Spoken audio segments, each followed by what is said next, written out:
Igbo ndị ọma ekele m unu akwanye ndị ụlọ ahụ ihe ọbapụtara ka o were kwara maka na omenneji mejọrọ emejọ.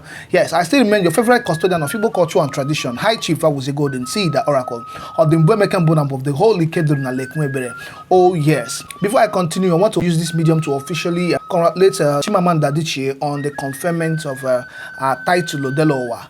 Oh yes, and while congratulating her online, I saw some people's reactions and a whole lot of things that they've said that are so untrue and outside Igbo culture and tradition. So I decided to make this video to make those corrections. Some persons were questioning her conferment of title and other stuff, so I'm going to address them in this video. Okay, in this episode of Igbo history, we're going to be talking about women taking title in Igbo land. Yeah, remember we're going to concentrate majorly on women. So what we're discussing in this video will be majorly about women taking title in Igbo land. All right. So title taking in Igbo land has been one thing that is reserved for one, the elderly, two, the married and wealthy women in the society.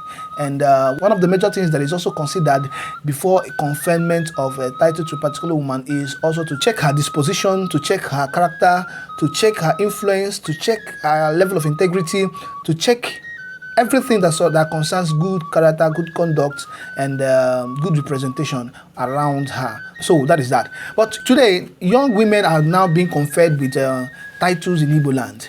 And let me say this: it is not against the it is not against our tradition to confer even to young women. But before that is done, it is not very easy.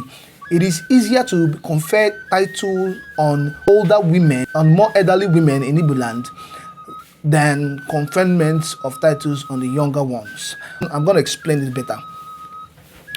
One is this: if a young woman is conferred title in Igbo land, then you must have in a particular period of time made a high level of impact, influence, or something very, very self-sacrificing that is more of a national honor to the Igbo nation. Yes. So if your representation has not gone far and wide, if you've not gotten a whole lot of recognitions for your contribution to the society, if you have not really spread the tentacles of influence and become so influential that even people from faraway land has recognized your contribution to humanity, to the society, and to a particular cause that you've championed, or that, then it will be very, very difficult to be conferred that title to you as a younger woman. But the same is not the case with elderly women, because the truth is, it's very easy to understand, because one, they've already lived longer years, and over the years their achievements and their records are already there speaking for them, their contribution to the society and everything they've done, their influence, their affluence, their philanthropism and everything is already there glaring, so they don't even need to stress themselves so much. There is no long investigation that needs to be made. There's no long check that is to be made. If it is there, it's there. If it is not there, it's not there. So do you understand?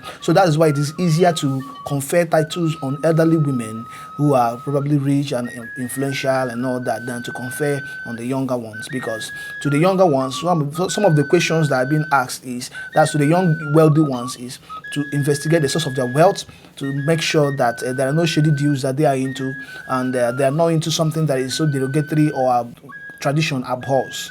All right. Now, sometimes the widowed wife of a late philanthropist is conferred a title just to honor her and for standing by her husband during the days of philanthropism. Probably the husband wasn't conferred with that title before he got late, he passed on, and sometimes it happens that way. All right. According to one of the things that we saw in the video regarding Chioma Adichie's conferment of the title of Odelola, she was seen taking a backhand greeting, a three backhand greeting with the likes of P2B and some of the traditional chiefs. Now, in Igbo land, it is against the Igbo tradition for a woman to take a three backhand greeting or even to receive it. So you can't give, you can't receive. It's very simple. It is against the tradition. That's not our tradition. That's not the tradition. That's not the custom of Igbo land. It is very strange. All right. So now that something was done doesn't make it right. Okay. Now it was done probably no, there was nobody there to correct that, or maybe somebody corrected it and it was not captured in the video that went viral online.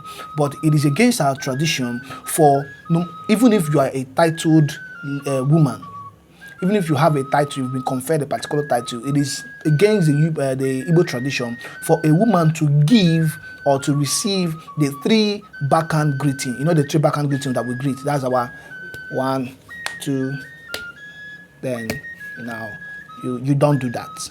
All right. What is expected of a woman, even if you are conferred of a title, is when you meet a chief or a male title holder, what you do is you prostrate a little bit and he taps you at the back, and that is it. You don't give or take 3 backhand greeting. So that is for the correction. So we move quickly to some of the titles that are being conferred on women in Igbo land right from the ages, just to make you understand that this thing didn't start today. Okay, so it has been there. It is part of our custom. It is part of our tradition. All right. The first title we're going to discuss is the Iyom title. The Iyom title is the Iyom title is the highest title that can be conferred on a woman. Yes, it's the highest female title that can be conferred on a young or an elderly woman. Iyom title is similar to the Ozo title. That's for men. For men, in that cadre is the Ozo title, and for the women is the Iyom title. The Iyom title is the highest title that can be conferred on a woman, whether young or old. So, as I said earlier, the Iyom title is conferred based on proven integrity. So your integrity must have been proven over the years in your line of business, amongst your relations, in your chosen career, in any sector, in any society that you find yourself, not just probably at home or in where people know you, even outside, in a place where you think people do not know you very well. And you just as we know, Igbo person is living in every land, every community in the world. It is a proven fact. So anywhere you are, your deeds must have gone far. So when inquiries are made and your integrity is in check, the Iyom title will never be conferred on you. Yes. So it is based on 1, proven integrity, 2, nobility in character. You must be somebody of noble character. Noble character, very, very exemplary. You must be very, very exemplary, both in character and in words. Yes. Now, another thing regarding Iyom title is this: before it is conferred on a woman, 1, the woman must be married. You must be a married woman. 1. Then, for it to be conferred on the woman, you must come on the approval of the husband. So the reason for this is so that if you are having a very bad marriage, or you are living a very bad way, or you are treating your husband badly and you're not living noble to your husband, that means your husband will not approve you the conferment of the title, which means that it can be conferred onto you. So it comes with the approval of the husband, and most times also the approval of the kingsmen of the village where you belong to. Yes. Now, to recognize an Iyom title holder, 1, they wear elephant tusk anklets. It is known as Odu. Then they carry cow tail. All right.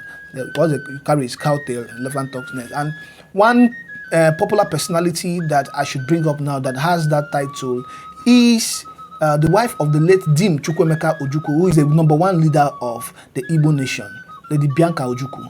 She has that title. She is conferred with the Iyom title, and there are a few other persons who have been conferred with the Iyom title. A similar title to the Iyom title is the Odu title. In communities where the Odu title is conferred, the Odu title is the highest title a woman can receive. Okay, so but it is so similar with the Iyom title. So just get it straight. It's so similar. It is so similar with the Iyom title. They also wear the elephant tusk anklets and they always appear in their white slippers and all that. The Igbo culture recognizes women as equal entities to men, just that there are a few rights that the men enjoy just a little ahead of the women. So, but the Igbo culture does not degrade women. They don't relegate women. They believe that in a woman's world, a woman is reverenced, and in a man's world, a man is reverenced. So the rights should not clash, and there shouldn't be any deprivation of each other's rights. So that is that. So there are some traditional activities that female title holders cannot do. or cannot lead in the Igbo culture, and one of them is the breaking of kola nuts. No matter what, if no female, even if you're a title holder, the female title holders cannot lead in that traditional rite of breaking kola nuts. Number 2 is going to war. Now, in the Igbo culture, women are not traditionally allowed to go to war. It is the men that go to war, while the women sit back. So that is why there's a saying that says that yes, that means when a man fights, the woman tells the story. All right.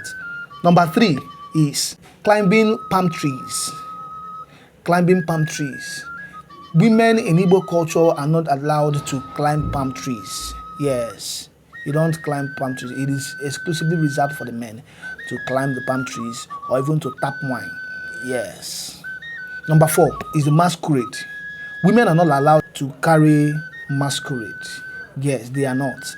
Except the Nemao. There's a masquerade that is called the Nemao, which is exclusively for the women. But outside that, women are not allowed to partake in that traditional activity at all. Then, like I said in the beginning of the video, women are not allowed to give or take 3 backhand shakes as a sign of greeting in Igbo culture. So the 3 back shakes as a sign of greeting, women are not allowed to do that in Igbo culture. All right. So I want to get your reaction to what we have discussed today in this video. So I want to hear your own position. I want to hear you. So if there are other things you want to add to what we have done, please just go ahead and drop it right now. I'm going to reply to your comment as soon as I see your comments. So please do well to follow us and subscribe to our YouTube channel. And please, I'm begging you, share this good news, share the message, let it go viral, let it go all round. Thank you very much. See you next time.